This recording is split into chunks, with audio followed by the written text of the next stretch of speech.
Well, hi, good morning. Thank you so much for joining me in my shop and keeping me company while I work on this little compact radio here. Here's all the information I have on it. Hum, no tuning. Hum, no tuning. Okay. Let's take a look at this radio. And, if this is the first time you're watching any of my videos, I'll just let you know I don't do really much video editing at all. Pretty much what happens here in my shop is what goes on video. Good, bad, ugly, funny, whatever it might be. Upsetting, slow, stupid, it's all on video here. So, okay, let's look this radio over. So, nice little compact radio. Tuning knob on the side, and that's probably part of making it compact. If you put this knob on the front, well, you have to have a bigger radio or a smaller speaker.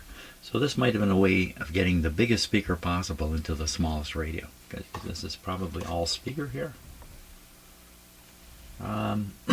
Paint job's not bad. It's got some wear in the corners, all the corners and the edges. A little bit of dirt on it, but that'll probably wash right off. This is a Crosley radio. The name Crosley was traded a little bit. I guess that's the Crosley symbol, I guess. We look on the back. Pretty corroded. It has a patina on it. Adherent corrosion. You do realize even stainless steel is corroded.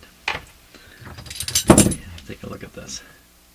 You might think, well, there's no corrosion layer on this. That's perfectly clean metal. But what there is an extremely thin layer, as in a couple of atoms thick, that have formed on the surface. So thin the electrons can poke through, and that's what gives metal its funny sheeny color, sheeny reflective quality. But you get the corrosion too thick on here. I don't know how many atoms thick, 50, 100,000, I don't know. At some point, though, the electrons can't get through anymore, and the metal loses its sheen. Yeah, you're looking at electrons. That's what I think. So, they got tape on the back here. Why would they have tape on here? What are they taping? Taping over something. This looks like the part of a fan shock connector here. Well, they've taped right over top of this information, which is the it's going to have the model number on it. Well, let's take it apart. Maybe we can figure out why they've put tape on it. Oh, there's a lot of dirt in here. It looks like a piece of plastic Christmas tree leaf. That's my guess. That is. Well, it's got a couple of different kinds of screws here, so this radio has a history, no doubt about it. This is pretty weird. What is someone unscrewing here? What's all this stuff? There's a rivet here. Maybe, so this is probably attached to the chassis. Say just a, I'm not sure what you call that.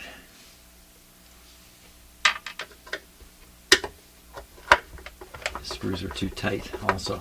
I want to tighten screws up in plastic. Like a lot of materials. Okay in compression, but not very good in tension. So you put a screw in, you're building up tension. So there's one underneath here. Looks like a red.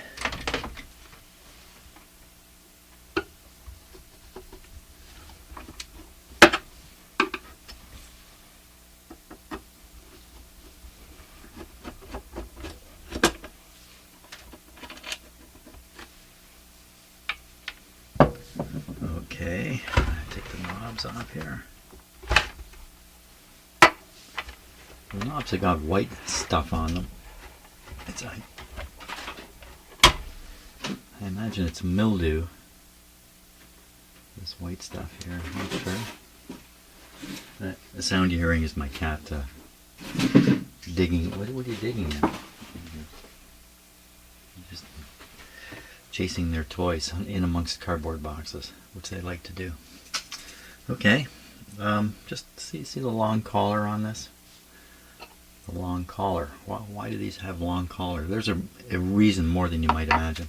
That's to make sure this is recessed inside the cabinet. It's not protruding from the cabinet. And that's the first hint that this is a bit of a dangerous radio. Really, the first hint was, look at the size of it. It probably has 5 tubes. If you look on the tube chart, you see a 50C5 and a 35W4. Already know that this is a 5-tube radio. These guys are in series, and there's the potential. Yeah, the potential for potential on the chassis here. Going to come out. Oh, this back is coming off. Okay, so it has an antenna on the back. What was the rivet for? So the rivet is holding a little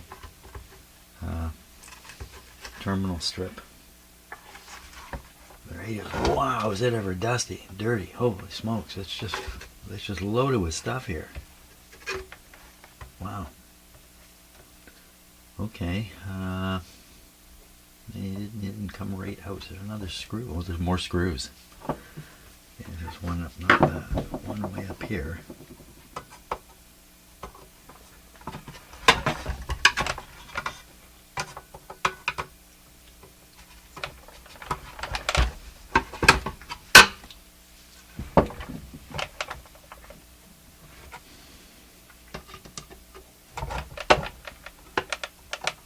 Sure, those are red screws, red handle, what we call red handle screws. The red handle denotes the size of the square. Go down the size. This is a green handle, slightly smaller square.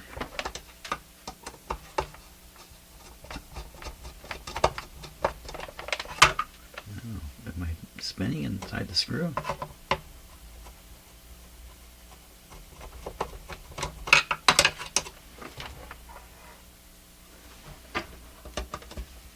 No, the screw's coming out. It looks like it has a machine thread on it, which is also surprisingly common going into plastic. Okay, both screws are inside there.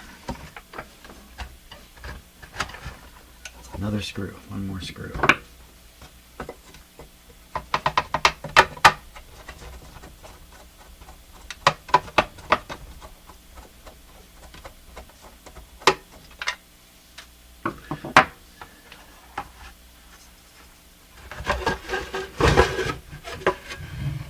Go.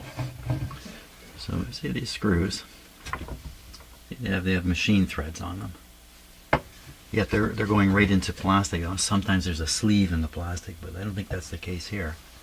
And this is very common. The machine screws are used to go into plastic. Now I don't know if they cut the threads first. I don't know how they do it. But what often happens is these screws get lost, and then somebody starts using one of these, a wood screw. And you know, it has a like this has a blunt end on it, and there's no wedge shape. This is a wedge shaped screw, you know, to drill in to wood, and it's easy to get one of these started, and then put it in too much hoop stress, crack these. Like look at this one down here is already broken down here. That's what's happened. Leave the one up here also, same thing. Somebody's gone and put incorrect screws in there. Well, here's a piece of it right here. There's a piece of it. Whoop. This is the piece here. Yeah. We're not going to make any use of it. What a mess in here. There's no writing. There's no paper. So no reason why I can't wash this pretty thoroughly. Okay, let's look at the radio here. So, and that is a dirty radio. Look at the tubes. Oh my gosh. It's awfully dirty, he says. Again, repeating himself. Well, looking at the radio components, there are not many. They're kind of hidden in behind the... is that it? So we've got the tubes and no parts. It's there's the tuning capacitor here. And then underneath, what can I count here in terms of capacitors? One here. There's one there. One here. A big one here. Looks like there's 4 capacitors in this big filter capacitor. This is the guy who's causing the hum problem. There's a variation of parts in here, like a style of parts, and there it is. There's the part you don't want to find. So right, this green thing here, you can see that on the camera very well. It's a green thing here with a number of wires coming out the top of it. That's a very early. You could think of it as a integrated circuit, in that a number of resistors and capacitors have been placed into one package. That's this thing here. It's not really an integrated circuit the way we think of it, but it was an attempt to package together a number of parts that would make it much easier to build something like this. It's also very space efficient, probably cost efficient too, especially hooking it up. It's a lot easier than doing discrete parts. There could be 6 or 7 parts inside this little green package here. The problem is 6 or 7 parts. There's a good chance one of them's no good in there. Then what do you do? I know what I'd do. I'm gonna have a coffee break now. So I just remembered something I wanted to mention. The big radio I was working on a few days ago. There was a time where on my own I was investigating trying to trace a circuit through the radio, and not on video here, but just sitting at my desk doing it with the schematic in front of me, and Chat GPT going through Microsoft, and I'm just asking it questions as I'm looking at the schematic, and I'm just quite floored by the answers I'm getting back from Chat GPT about this radio made in 1958 with a great big schematic. Finally, I asked it, "Are you reading the schematic?" And ChatGPT said yes. It can read the schematic. It can read and understand the schematic. And that's why it was giving me these answers that you may as well have been a top quality engineer standing beside me. So somehow I thought doing this work would I would be saved from the change of technology that has wiped me out and probably wiped you out in your life periodically, when everything you know suddenly becomes kind of worth nothing. And I've had that happen a few times in my life. I figure with this stuff, that can never happen. Well, surely to goodness, ChatGPT could generate, maybe not today, but somewhere down the road, an entire video on this radio. Just make it all up. I don't know. But for now, I am a real human being, and I'm really here, and I really do stupid things like humans do. Okay, took a moment to clean this up a little bit so the tubes all look nice and shiny now. That should make it work better. First thing to do with this radio is get rid of this filter capacitor. So let's see, this one is it's riveted in, and the rivet is soldered. Why heavy duty here? So let's cut the wires off. Wait a minute now, what's going on here? There's 2 black and 1 red. Are they playing some kind of trick? 2 black, 1 red. What's that about?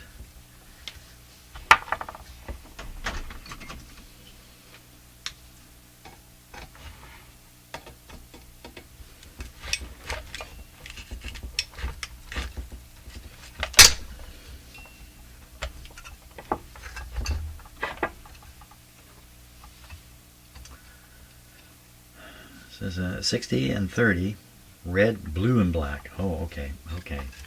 Yeah, this one's blue. That's what's going on. Okay, blue and black. The red one is the stronger one, 60. No bypass capacitor, just these 3. I'm going to preserve the wires in the radio, which I've done. This was made in Newark, New Jersey. Astron. Okay. 60, so I'll probably just replace that with two 250s and not worry about the 60-30 aspect of it. One of the reasons for that is I don't think I have a 60. Oops.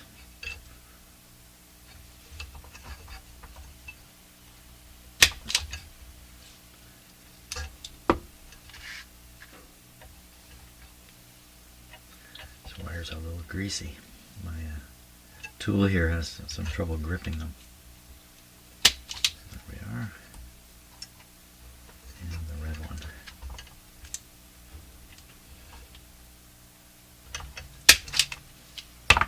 Okay, I'm going to install the new capacitors, and maybe we'll try the radio after that.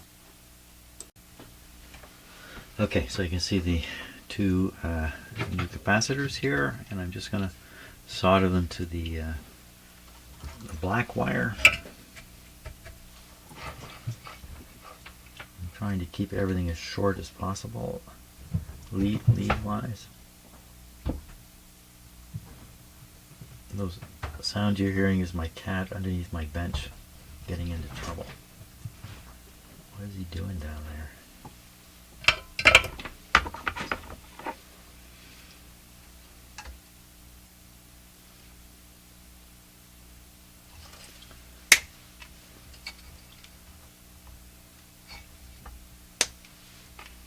So that's the negative connection. Now the positives. I'm using the same size capacitor, so it doesn't matter red wire or blue wire. So again, I'm going to try to solder this up as close to the capacitor body as I can get it.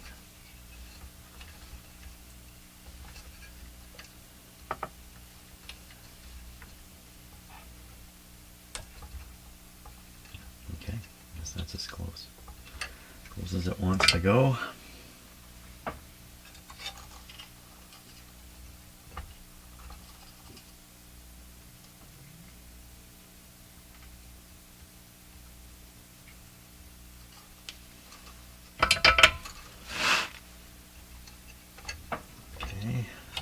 Same thing on this one.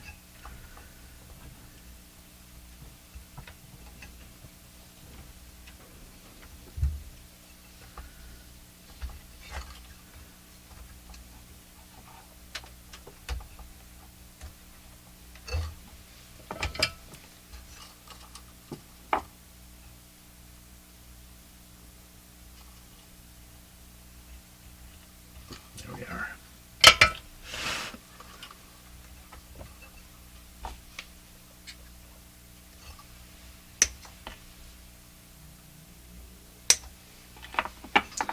There we are. Now I maintain this in the radio. It may be useful for supporting these somehow, or maybe not.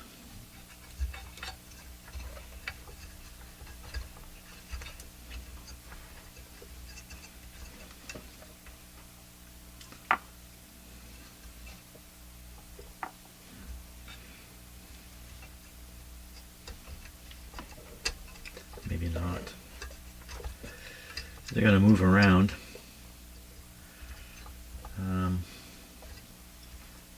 I can just kind of strap one in here. Strap them both.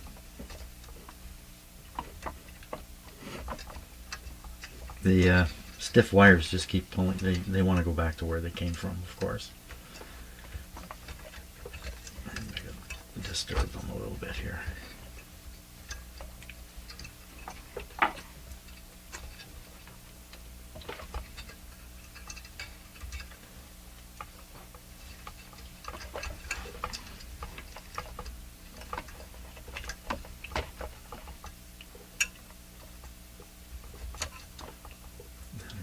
Put some, like a tie wrap around this. That might do it. And then I have to go off in search of tie wraps there. Yeah. Okay, I'll find a tie wrap. Okay, got a nice green tie wrap there. Let me tighten it up.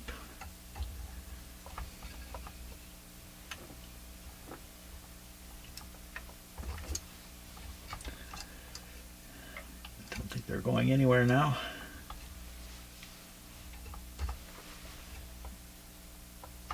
just a little bit tighter.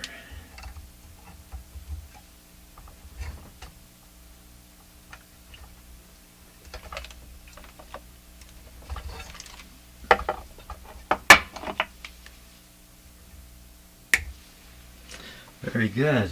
Okay, now, what do you think? Should we try operating this radio? I find about probably better than half radios work once the filter capacitor is fixed. They don't necessarily work well. Let's give it a try, because if it does work a bit, then that sort of proves everything out. Tubes and coils and everything gets proved out that way, right from the start. Okay, so the knobs are over here. I'll turn it off to begin with, and I'll be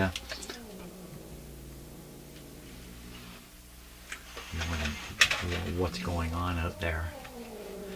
That's my black cat. She's a senior cat. She's like 11 or 12 years old. And the other cats, they're about a year old, and she just doesn't like them. That's what it amounts to.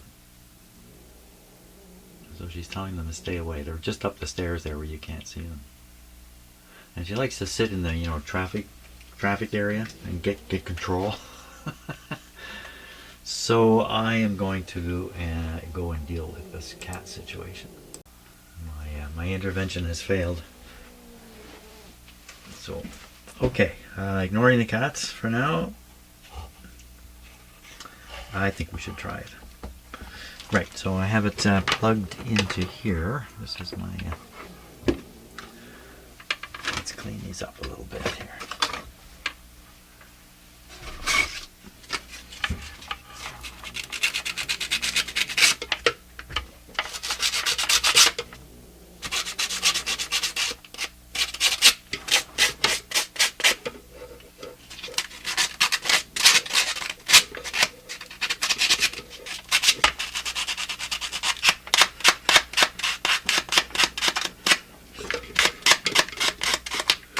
Better. Okay. So I don't want to plug this right in the wall and turn it on and see what happens. I might cause a nuclear power plant to catch fire or something. So what I want to do is control the current. Initially, I could have even made a mistake with these capacitors. I don't think I did, but I could have.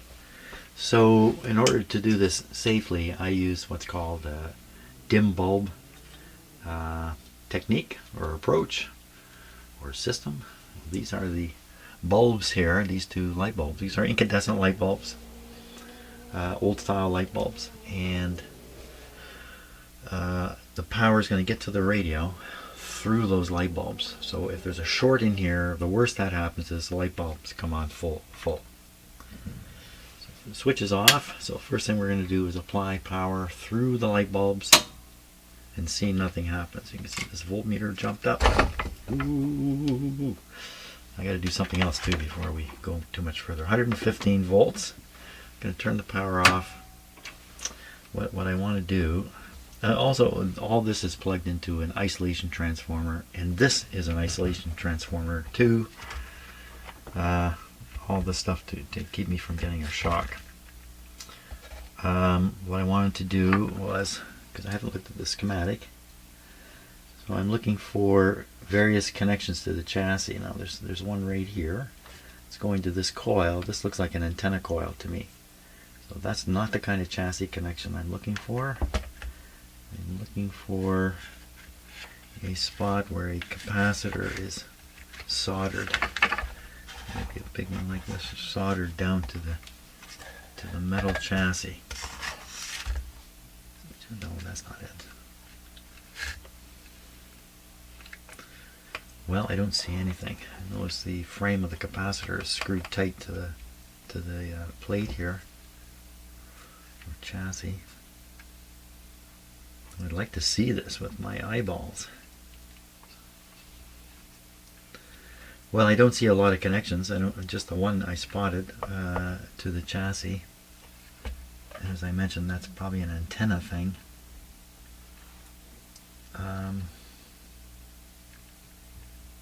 Well, I don't see it.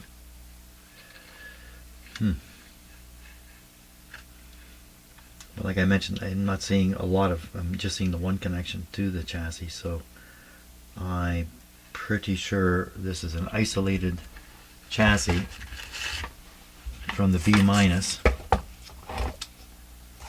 I have a radio sitting on the floor beside me here, which I don't dare use anymore because it's a metal chassis, metal cabinet, and it's a hot chassis radio. Boy, it's really not. So what I think this is the metal chassis is sitting apart from the radio circuits, and in between is a capacitor, which I couldn't find. That's what I think is going on in this radio. We can get the voltmeter out and check it too, which would be a good idea. So we can get a bit of a false impression with that. Okay, so this time I'm going to turn it on. Okay, I'm going to turn it up a little bit. And I'm going to apply the power again through the lights. This time the lights will come on. What we're looking for is the lights to come on kind of bright and then dim down. And then slowly come up. And as they come up, what's happening is the high voltage is getting to the tubes. The tubes are all hot. The cathodes have heated up. And the current will start flowing, and the flow of the current will cause the light to come up again. So up, down, and then slowly up, about 15 seconds, and we should hear something. That's what I think. That's what will happen if everything's okay. We'll see. Here we go. Bright, down, down, down, down, way down. Way down. So that proves the tubes are all conducting. The tube heaters are all intact. Oh my gosh. This is not really the best time for you to be here, Wally. Just kind of showed up. Okay, just passing through. Okay, he's gone. Like a whirlwind. Ooh, I was just going to say, I'm not hearing a thing, but... Supply voltage, even with the light bulbs in the circuit, is 107. Okay, lots of static crashes here. Let's listen to those for a bit. There is some bad weather, but I don't think it's lightning.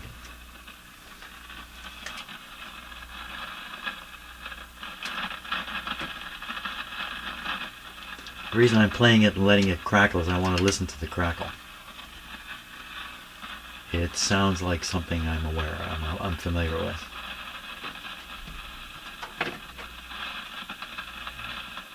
Okay, there goes the cat. So we're going to try a few things. First I'm going to wiggle a few tubes here. So this radio may not be repairable.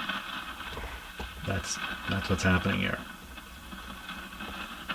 Okay, and then he's... Uh-oh.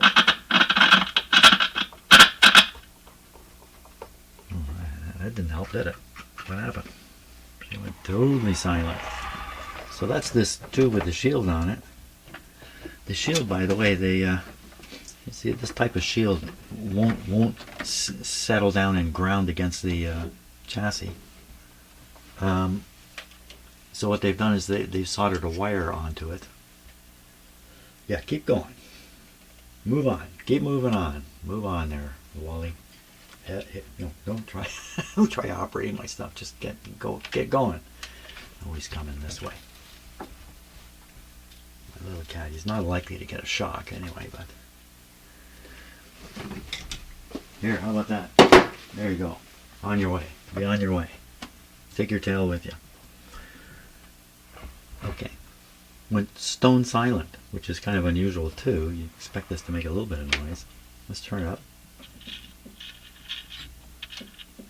So I wiggled that tube and everything disappeared. It's probably a bad tube contact. Okay, so I'm going to wiggle it some more.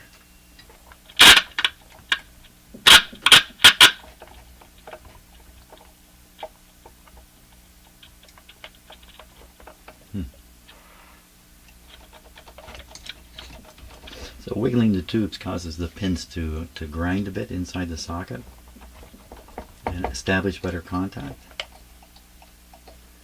and ruin the radio. These tall tubes are tall because they get hot, by the way, so watch your fingers on those.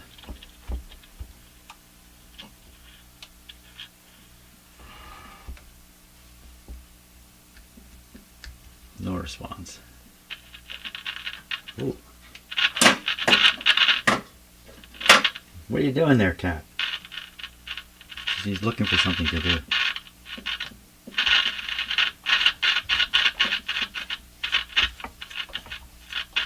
So this is dirty, and by doing this, I'm cleaning away some of the dirt. I can hear the static change. Why are you not working, radio? You were kind of doing the thing there for a while, but now you've passed away. So no smoke came out, nothing caught fire. I don't think anything burned out. I think maybe what happened was that tube I was shaking was loose in the socket. They're not making contact, and that was resulting in the sound coming out of the speaker. And then once I established contact, everything went quiet, because in fact maybe there's a dead tube in here. Could be lots of things. I think in this case, tube testing is what's really got to come next. Wait a minute, what I'm hearing. So you get right down there, there's a hum and a static.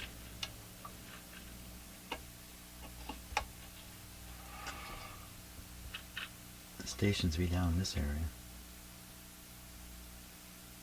Nobody. There's a chance I've left the antenna on down here. Let's just try this. I have a switch I throw that transfers the antenna signal from my shop here to where I hang out in the evenings with all these radios. And I often forget which way I threw the switch.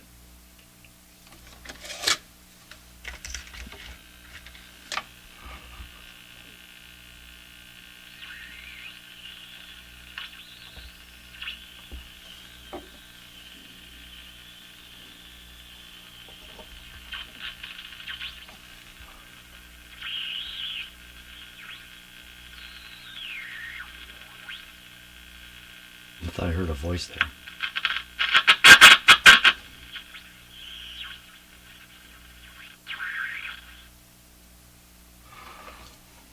Might go dead in this one spot.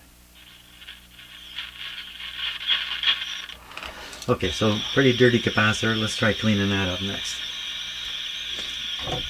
It's picking up noises. So, surprisingly enough, the plates that rotate are grounded. You might think it'd be the fixed plates that would be grounded, but no, they're insulated. But the grounding has to, it's on a slip system.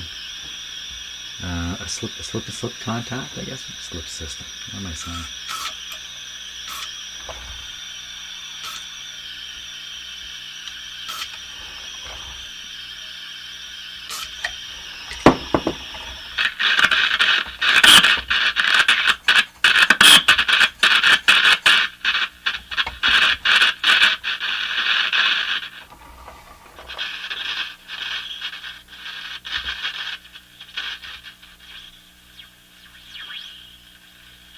There's a lot of swooshy sounds. It's probably from weak capacitors. Nobody, eh? I don't know that this is on. Oh, you know what? I don't know that it's on here. Okay, I think it's on now.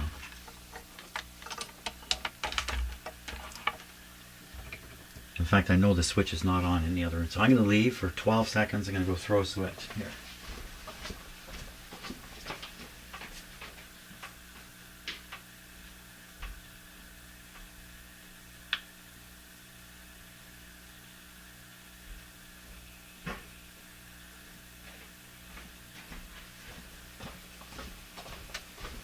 Okay, make any difference? Didn't seem to make much difference.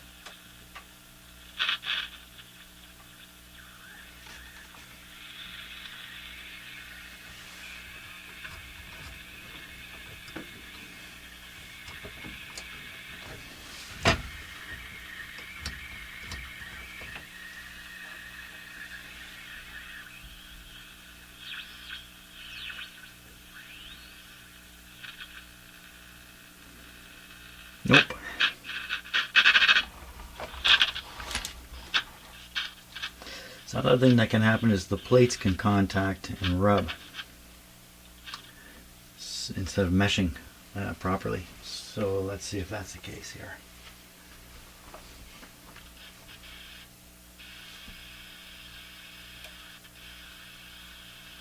So these ones look really close right here. Look really close.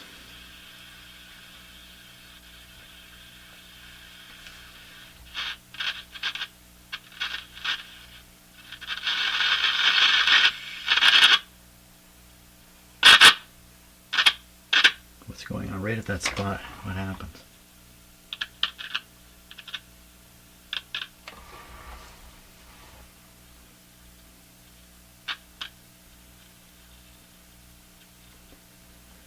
It almost looks like this whole set is off to the side. Well, let's look more closely. We'll use this camera here.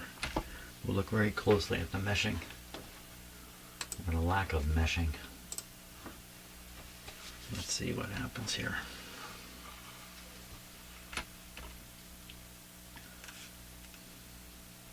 Hopefully my camera can focus. There we go. So no, I do this just by eye. I go down one. Yeah, I don't see it touching there. Look at that.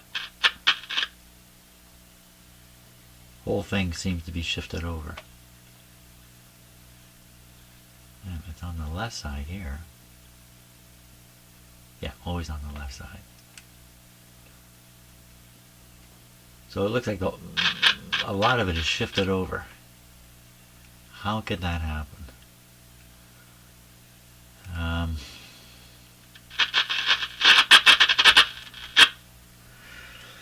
Well, it's really tough. You see that nut there? A lock nut and a screw. Can you see there's a screw and a lock nut? You can adjust that, and it's supposed to adjust the tension on the shaft that's rotating through here, but it will also move the plates a little bit. How am I supposed to get in there and do something about that? It's not in most radios. This is totally accessible, but not in this one. It's under there. Jeepers creepers. Are we really sure that's what's going on here? Okay, let me hold the camera really steady. Take a really good look. That bouncy hand.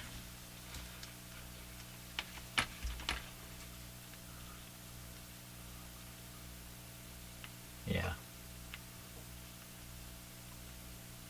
It's absolutely consistent. What about the other one? See, oddly enough, the other one looks pretty much in the center. Isn't it just one solid shaft? What else could happen here? We're looking right at the area that makes that sliding contact.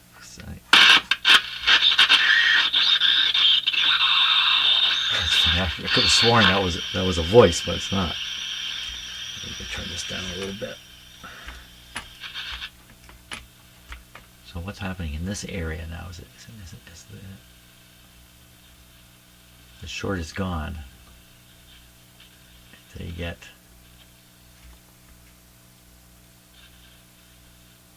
my poor camera. Yeah, my camera. There we go.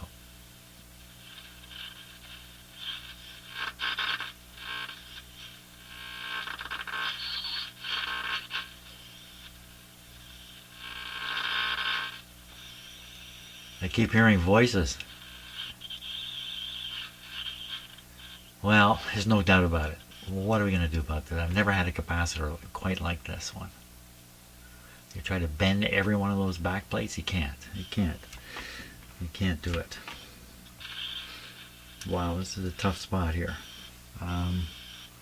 Fiddle around with that screw a little bit.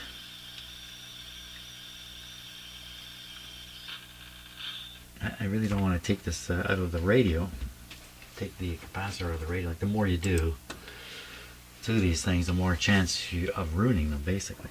It's just simply held in with 3 screws. And and quite isolated, just a couple of wires here. So, you know, I could lift this up. I could do that. Let's turn the power off before I forget that. And more importantly, coffee break time. I've probably done, well, I've done hundreds of radios. This is the first one with a capacitor that's really off center like this. What would make it go off center that I could unmake? That's, I don't know, what would cause that to happen? I don't know. It's inside this cabinet all this time. There's nothing going on with it. Got no answer. Now as for these screws, that's not helpful either. The speaker's in the way for one of these screws. Let's just see if I've got a tool that'll handle that situation. I'm not sure I do. Not that one. Maybe this one. Maybe not.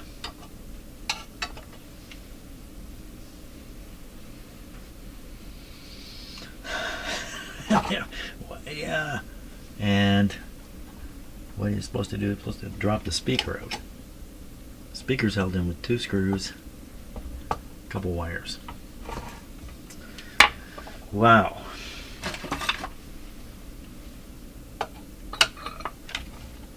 Just loosen it off, maybe.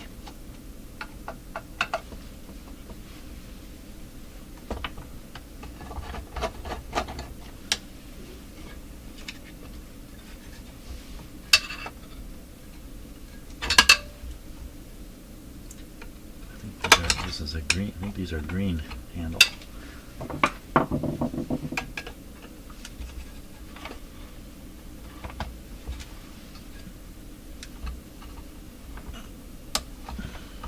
Got it.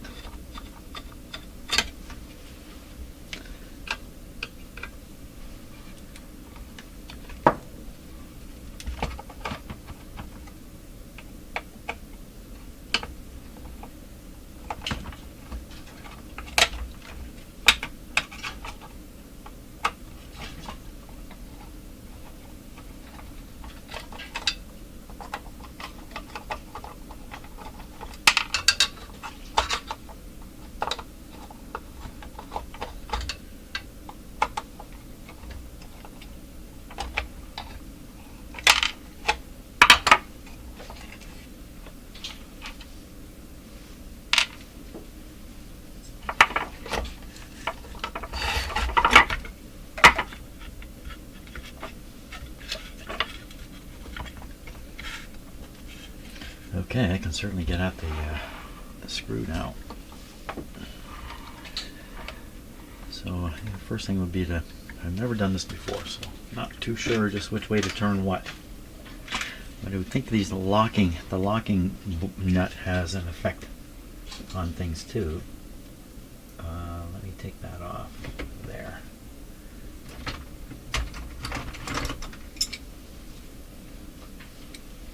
I'll just loosen it.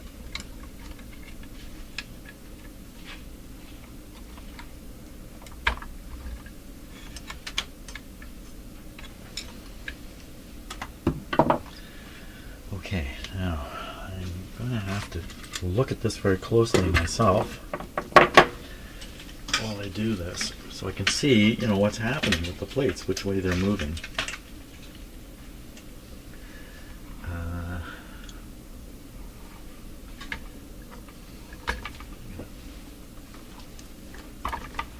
Use the camera for this. Yeah, I'm going to take a moment to get this set up so I have something good to work with here. Okay, let's see how this is going to go. Probably it looks easiest to see the off-centerness up here. Okay, I will start by, well, let's see, we want to push.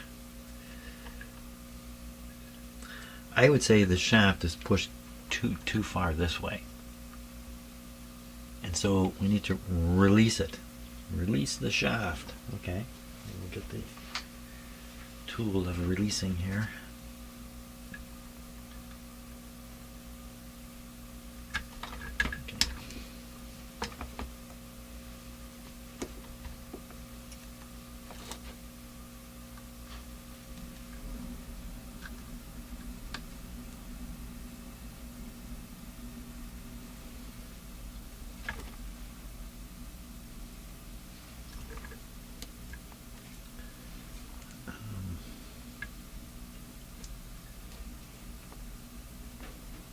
What do you think? I think I don't know where the camera's aimed. I think that's what the problem. There we are. That looks a little better. Well, let me try wedging it again. Which way? We actually want it to go this way. This way. I can wedge it from this side here, maybe. I'm looking for something that I can get a grip on here.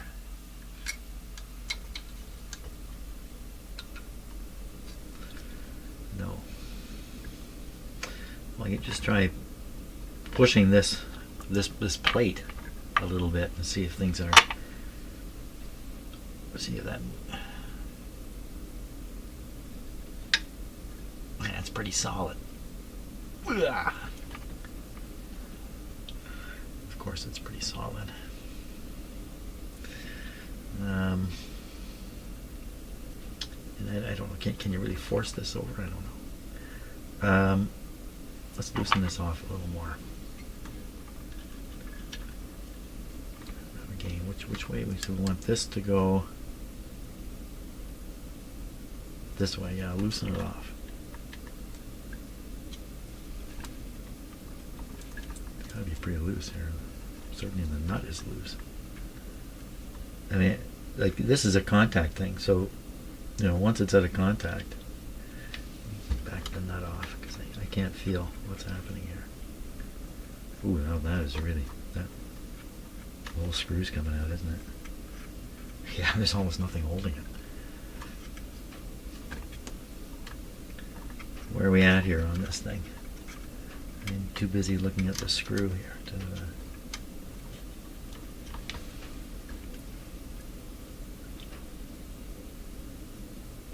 I'd say it's a little better.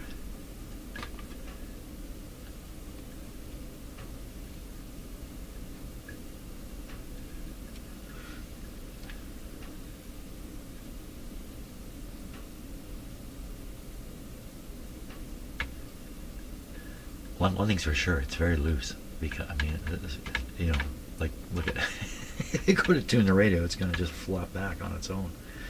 So we got it too loose here for sure.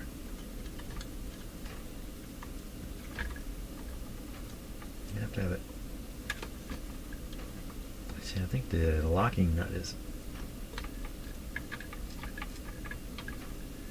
I can hear scraping again.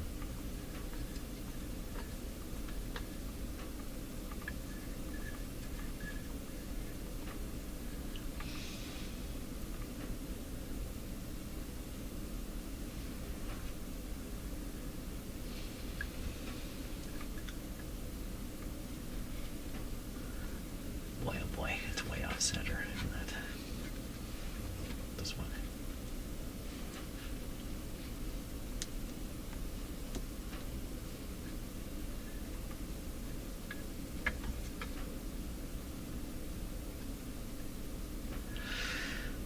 So this is the oscillator one. It looks okay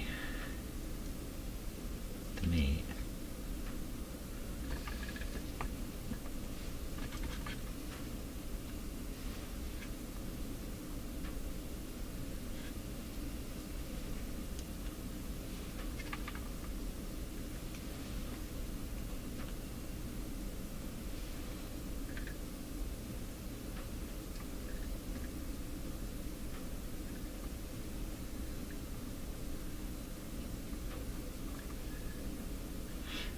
So right at the end, where are we here?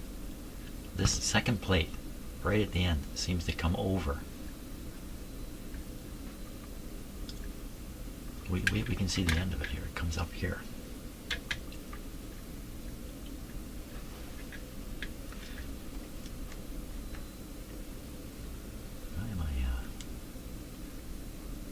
Because I got the camera facing me, everything's backwards.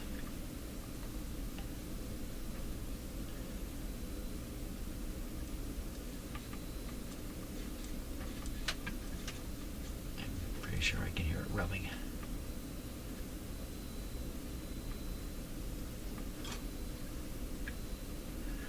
Still over. I don't really know how to straighten this out exactly. I just want to try to individually bend every plate. I think that would be a suicide move here. Let me loosen this off and then I'm going to back out the nut further.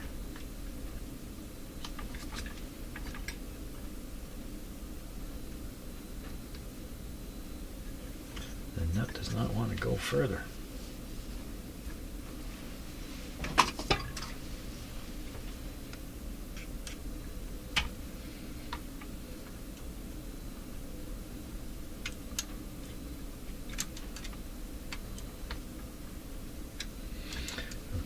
So I'm trying to bring the screw into contact here with the shaft, with the nut way out. So the nut is not part of the picture. Okay, but no, maybe I'm the nut. Okay.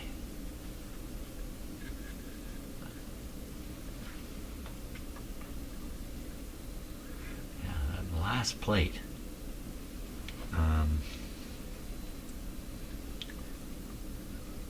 it's all backwards here. This one here.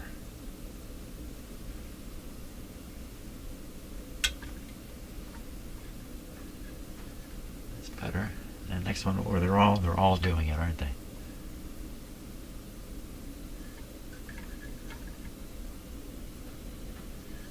It comes up this side though, it doesn't look so bad.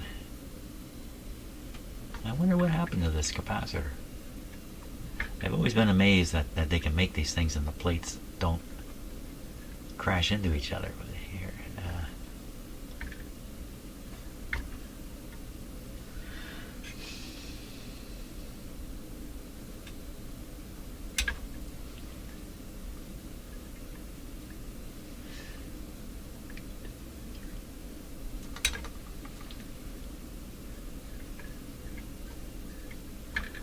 they're all like that. Huh. Out of a gun.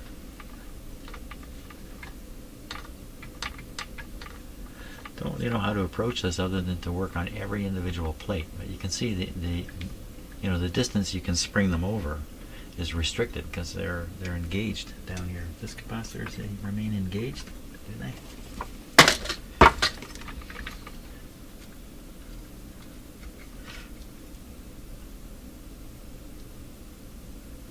Come on, camera.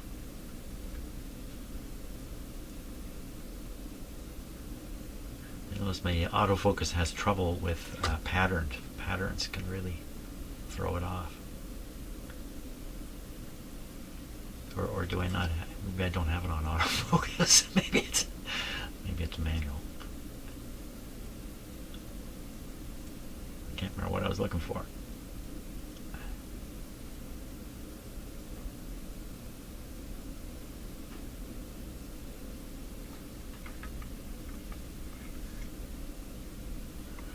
Oh yeah, to see if they remain meshed, and they do in this capacitor. So that means the amount I can push the plates, to bend them is restricted because they're trapped in here. Well, what else can you do?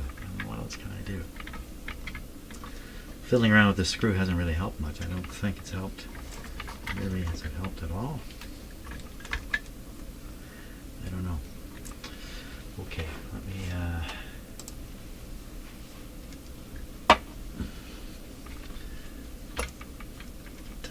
This a little bit.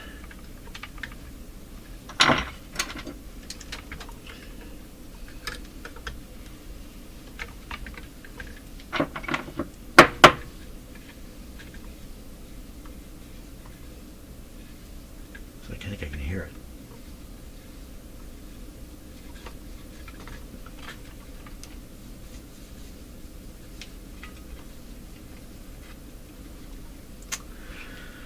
Oh my gosh.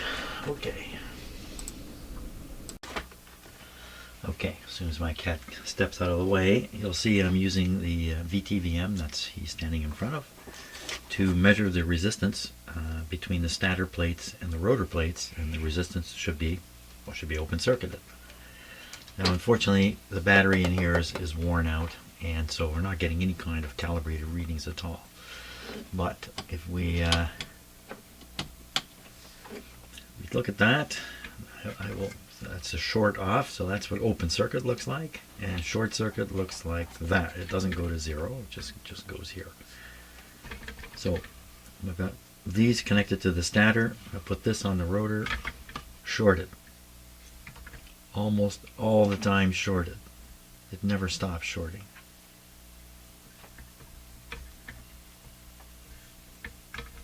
But that's an extremely consistent short. So I have some doubts about this measurement I'm doing here. Oh, this is better. Okay, so maybe because it was on the plate here, I was. Let me lift this off. Oh, much better. Okay, so now we can see what's going on. So that's open circuit. That's what you want. That's a problem. That's open again. Open and close. Open and close. Okay, so using this may help me identify exactly where the difficulties are. Look what he's done. Just moving right in. Oh my gosh! Don't push this off.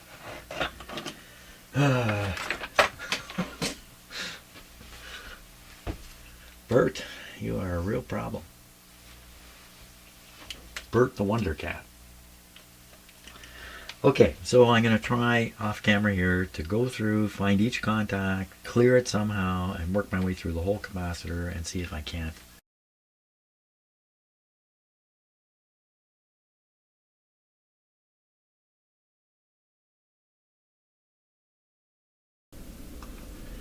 Well, the audio may have been missing from some of these video segments, so maybe I've saved you some of the, by not posting the ones with no audio. So I'm getting nowhere with this. I started thinking differently about this. Thinking about manufacturing this and having it in the radio. How possible is it that they could manufacture the capacitor so it's guaranteed right from the start that the plates don't contact, versus a different approach where you build the capacitor but you do it in such a way that after it's built you can adjust something and bring them into their proper position? Well, that's what I would do. I would do the second one. I wouldn't try to manufacture it into perfection. I would manufacture as best I could and then adjust the last bit. And of course that's what this screw is. So that would mean as you tighten the screw up, you are pushing the plates in one direction only. So you would want the plates to start in the opposite direction, if you like, or to start off center in a way that you can recenter them. So we think about that. What would that involve? So tightening the screw applies pressure to the shaft and moves everything, moves these plates this way. Can it actually move the plates? Well, the whole capacitor has a certain amount of springiness to it. If you crank this thing down really tight, the shaft cannot compress. So this thing would start moving out. This thing would start moving out. Why is it moving out? Because the screw threads are in this. You crank it down really tight, this will move out. Now how's that helpful?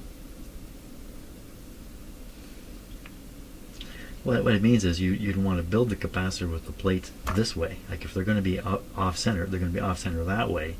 So as you tighten the screw, they come into the center.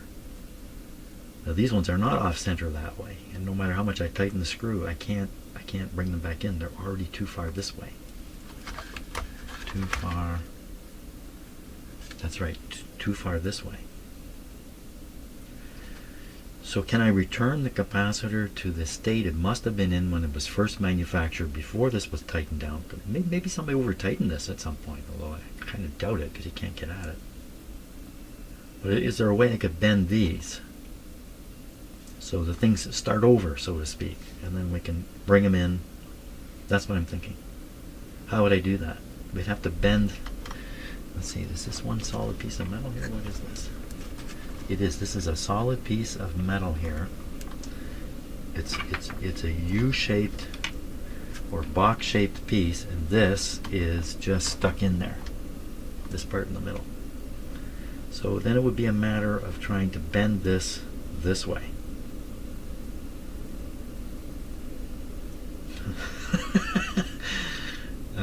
How would you do that? In the meantime, these plates look fine.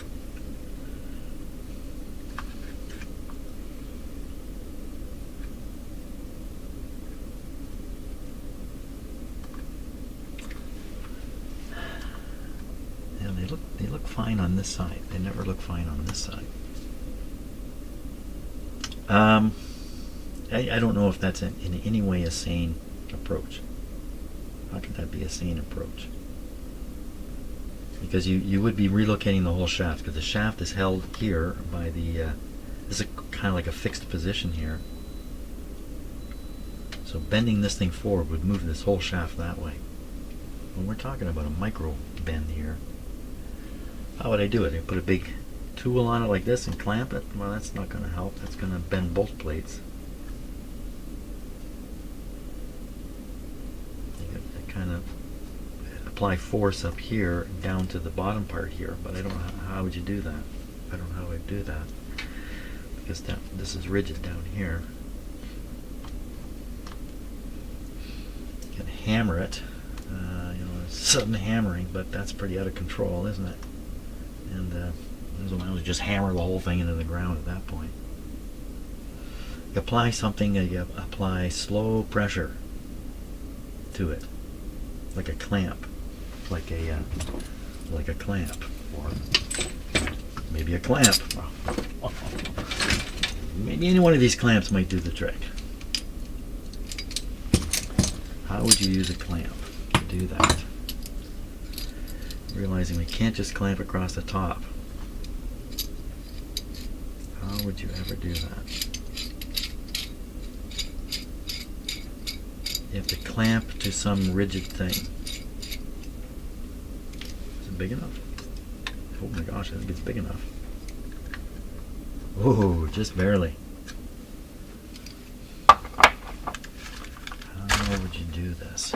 Well, I guess you can kind of dip one side of the clamp way down. Oh, it's not quite big enough. Get right open here. And have one side go low. Oh, wait a minute. What about this? What if I put it right on the shaft thing here? What would that do? You'd be driving it into the ball bearings there.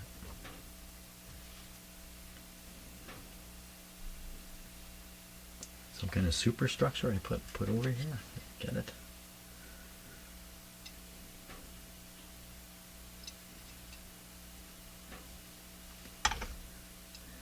High up here and low down there.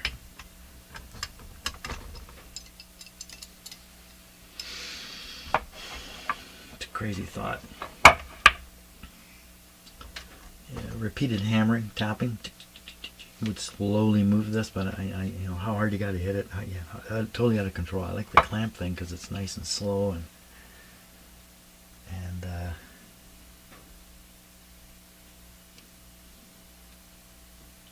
can't clamp onto this. That makes no sense. The only thing that makes sense, because I have to bend this corner. So really have to be. Oops, sorry about that. A little loud. Just because this clamp is just exactly the right size. You put the clamp on, and then twist this thing. Give it a twist.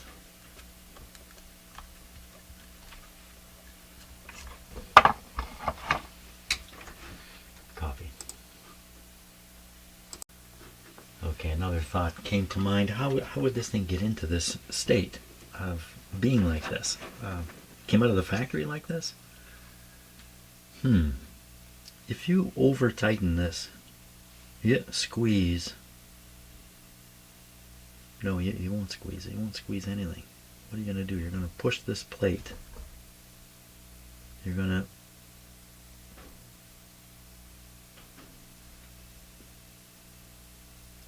what is happening here when you tighten this up? You're pushing this against here. If you over tighten it, then these two plates are pushed apart. You'd have to, like, to you know, to bend a piece of metal, you have to bend it past the strain point. So when you let go, it doesn't come all the way just spring back to the way it was. So to do that with this is not light metal here, and this is meant to exactly not do what I'm talking about, which is a weird way to say it, but still got my meter connected, do I? Maybe not. I do not.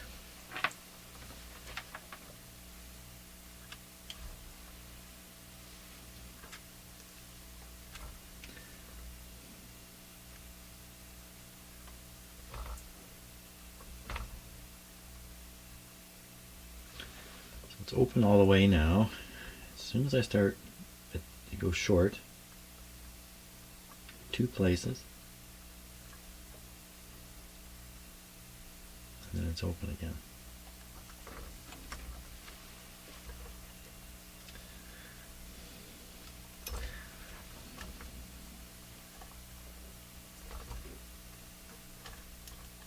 Pulling these plates out will tune the radio differently too.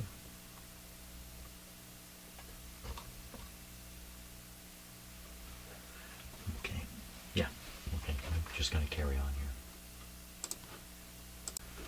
I decided to transfer the clip lead over to the other part of the capacitor, and I was kind of assuming this part was working okay, but if you watch the ohm meter, that's just about exactly the same. Two spots, not quite identical, but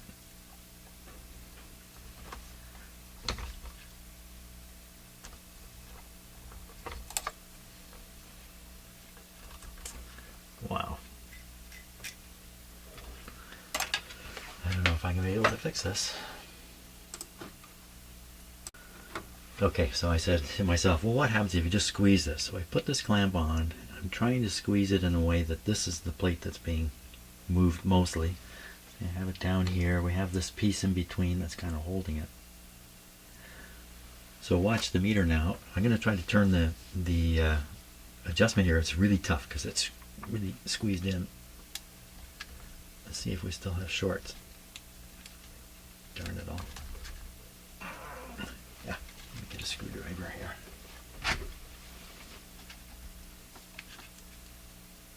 So it's open. Oop, shorted again. There could be a couple different ways in which it's shorting, so maybe I'm going to, clear one way and then the others have to be cleared some other way. So it seems to have improved. Let me bring it into the, just barely in contact there.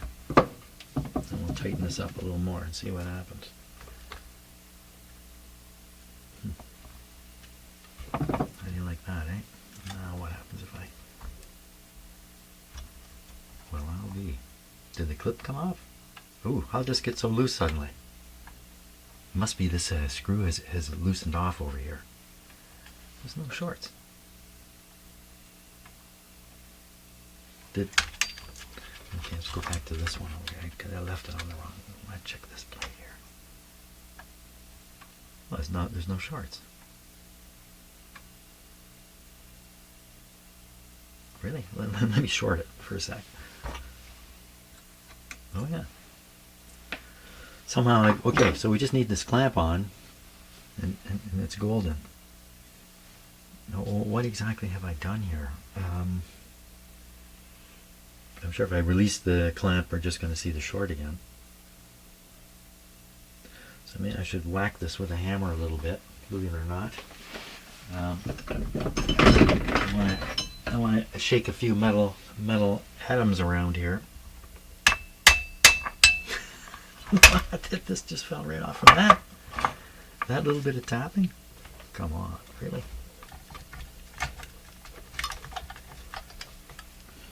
How are we doing over there? So this is tight again. Oh, look at that. Oop. Now it's loose again. Take the clamp off. Did we get somewhere somehow? Did this actually work? So see, it's loose as can be now. Look at that. Oh, you can hear the plates. That's not very good. Okay, so if we tighten this up a bit. Don't want it so loose that it's flopping around. That feels pretty good. And there's a short in it. The short is getting less. Less and less short. What's it look like?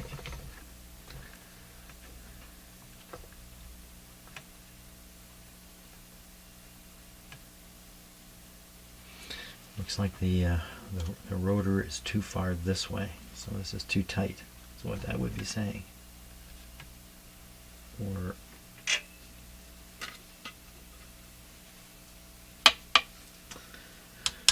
what can I do with this guy?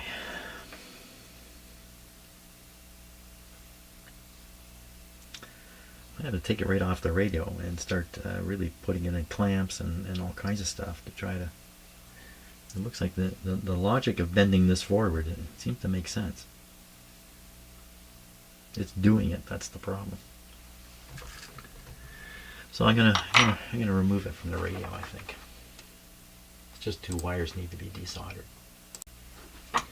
You know, the radio cannot work without this working right. So you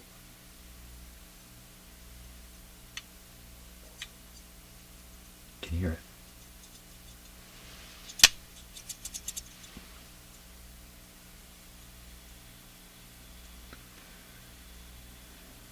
So it's odd because these plates look okay, these ones look off center. How can that possibly be?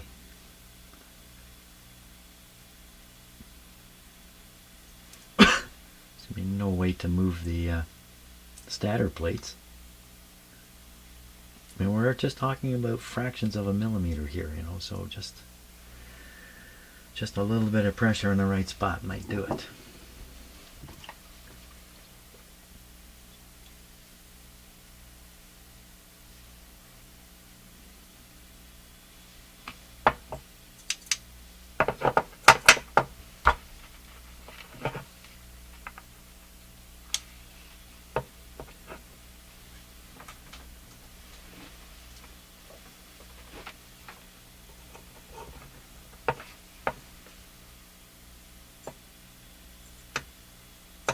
So that's the oscillator.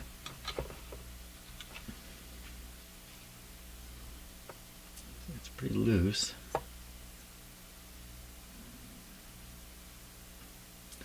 Because the tighter you turn this, the tighter you turn this, the more it pushes.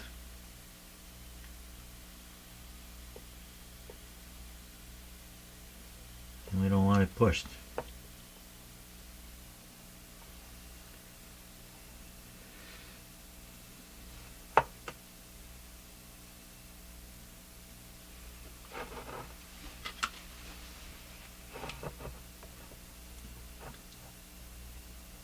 Yeah.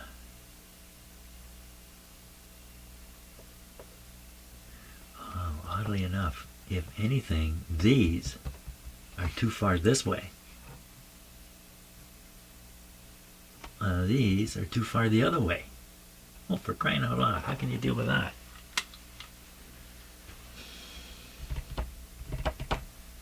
You can see the sensitivity of it, just me tapping here. Well, in the past I've been able to identify individual plates by you put it in the sensitive area. Let me tighten up the little screw here and I'll make it more problematic. Okay, so now which one is it? It's all of them.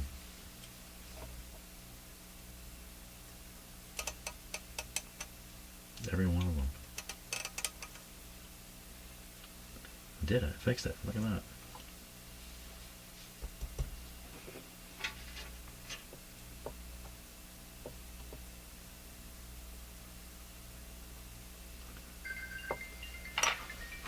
Saved by the Bell. Okay, I'm going to take a bit of a gamble. I'm going to take this out in my garage where there's a concrete floor. I'm going to put it on the concrete floor about like that. And then I'm just going to tap up here and try to drive this plate back a little wee bit. Is that going to work? I doubt it. But I think it's too early to claim success, but all I did was hammer it with my trusty high school hammer. Hammer this, put this part on the concrete floor, and then hammer this by just tapping. Then it looks better aligned. And you can see the shorts are gone. It's a little loose yet. Oop. There might have been my finger there. Oh boy. Feels like there's a lot of play here, so we need to tighten this up. Probably going to go right back to being shorted.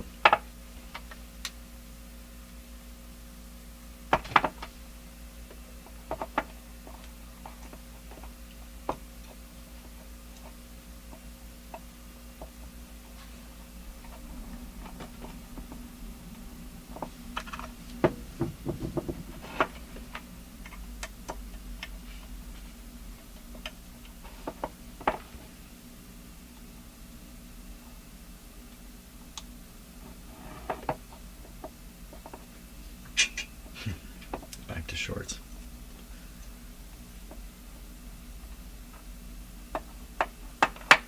Loosen enough. Oh, you know what? Hammer some more. Let me go and be just a little more aggressive with it this time. We'll see what happens. When I started, I did not imagine I was going to try to fix this radio with a hammer. You have to tighten this up a little bit here. Give it a proper test.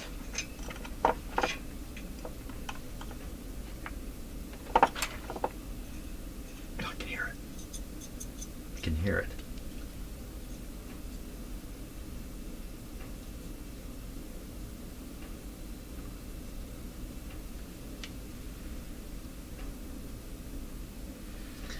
I'm just banging on this. Goodness knows, I may not have bent it in the least.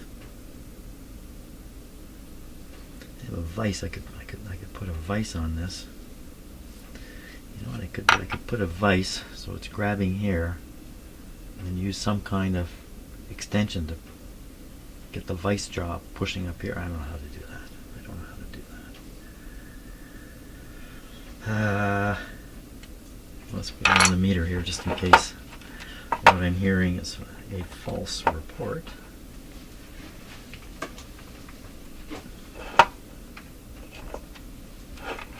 Doesn't look very false, does it?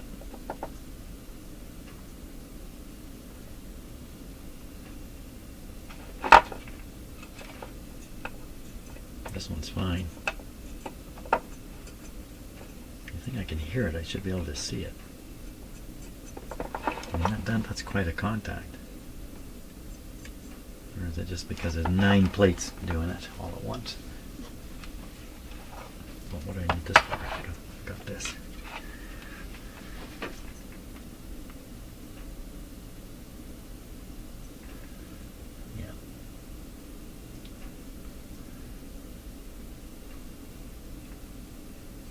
Same deal. These plates are off in 2 different directions, which is not helping. So, but you can't do anything about the stators, can you? Or are they in any way flexible? Can I bend them, move them, shift them, force them? You may just frighten them. Maybe that will do it. So if I was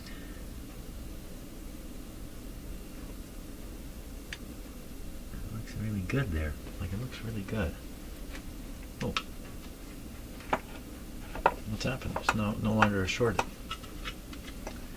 No longer shorted. Oh, all that noise. Now it's shorted. As I'm working it, I think the screw is backing out a little bit. Plus, look at the amount of play. Oh, it's just as loose as can be out here, Jenny. It's just a hopeless situation. Can't have it this loose. Oh, you can see the whole capacitor move as I tighten this in.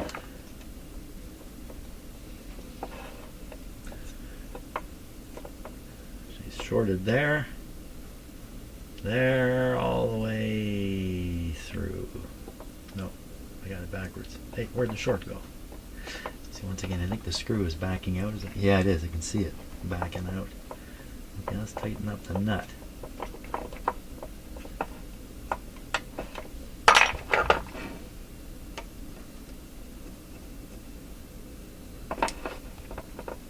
Oh, you gotta be kidding me. Really?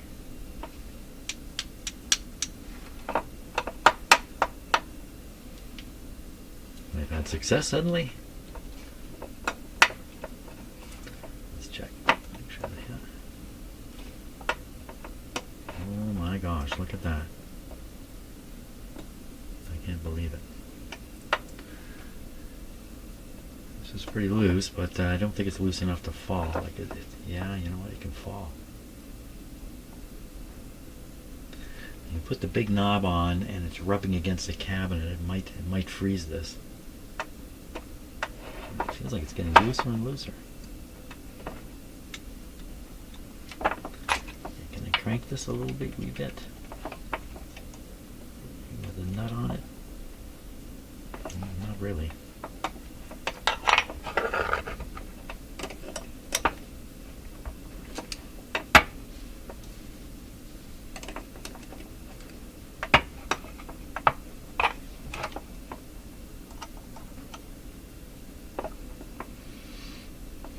Well, you can see it come right into contact.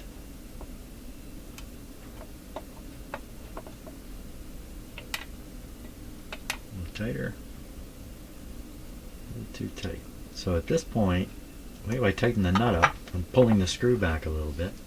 I also tighten the nut up. No, it's just pressure right in here. It's not doing anything there. I'm just muttering away while I do this. Better. Just kind of momentary contacts now. And there's been a cat up behind my instrument the whole time. I mean, now he's starting to move. Looks like many plates. It's still in contact.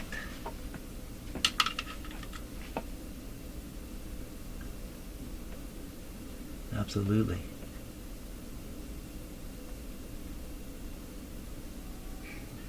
Absolutely.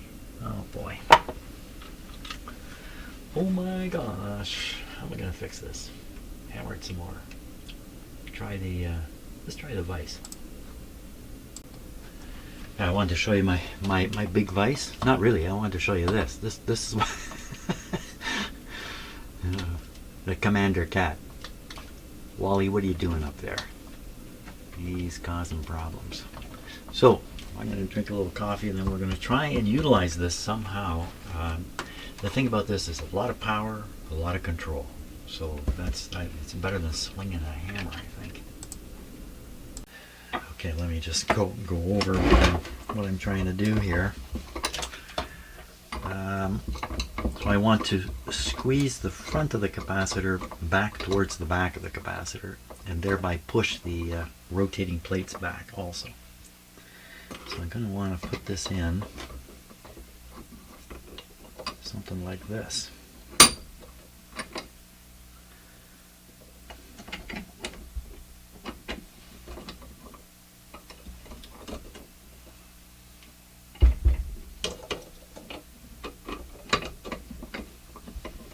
Something like this. Okay. I have to loosen the screw off here.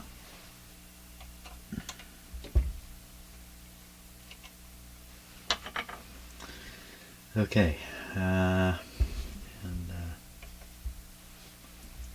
so I can watch the plates here as I crush this thing.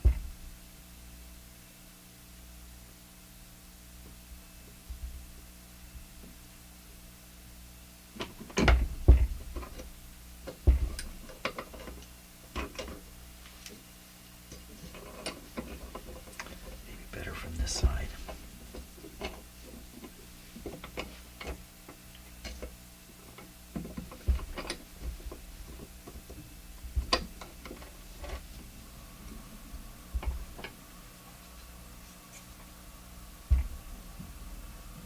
So the whole thing's quite loose because I loosened the screw off, so we can't really make any assessments from that offhand. Maybe I better put this in, tighten it up a little bit, and then tighten the screw up.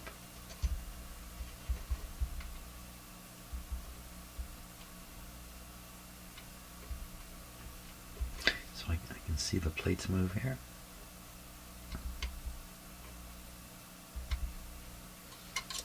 The idea would be to squeeze this so far that the plates are in the wrong place and then use the screw to bring them back. That's kind of the concept I've got here. Foolish as it may be. Let's go a little tighter. Okay. Now we're going to back it off. See if we ruin this.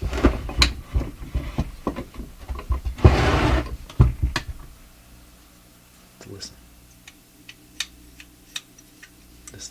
This just spun like crazy here. Just want to snug it up.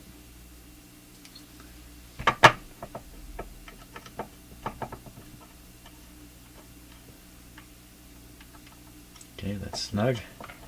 And we need to have this tightened.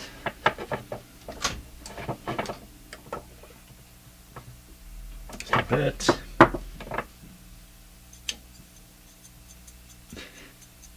Pretty noisy thing. Well, I don't, maybe I've got the right method. I just haven't hit the mark yet. Maybe not. Okay, let's watch the meter here. Shorted. Open.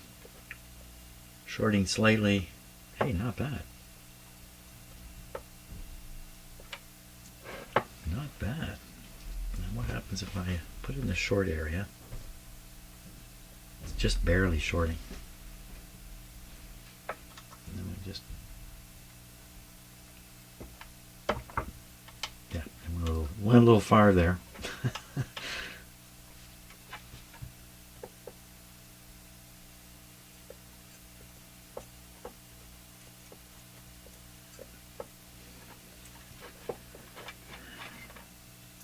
Sometimes you can just look at the plates and you can see that they're not all the same. And you can spot one that's out. They all look the same.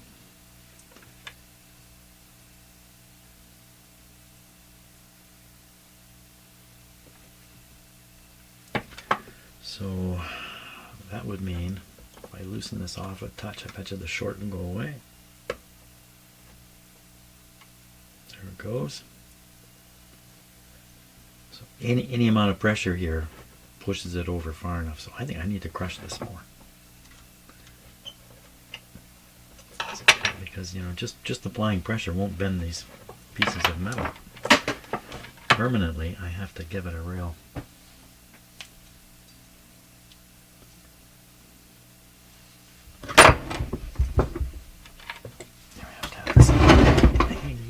edge.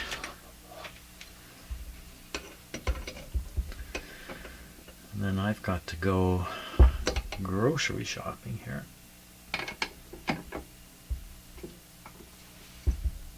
Okay. Crush this baby. Crush it good. Because I think I can work it back with this. Of course, if you're doing that, this will get so tight I have trouble tuning the radio. Okay, I really gave it a crusho. I gave it a what? A crusho. Okay, we'll snug this up. Maybe the radio can work without this part. What do you think? Think I can get away with that? Tighten it up just a wee bit. So it's just kind of snugged up there.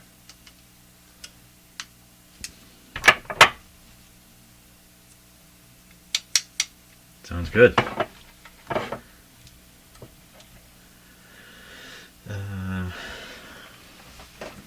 here. Dun, da, da, da. Oh, you gotta watch the meter.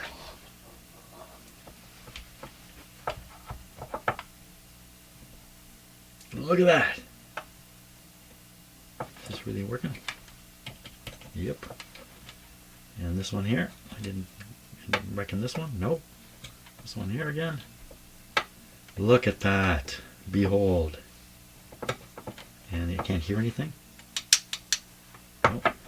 And it's just a little loose. Just a little loose. Can I give it just a bit of a tightening here? Yeah. Not really. Not that nut there. Well, don't tighten it anymore.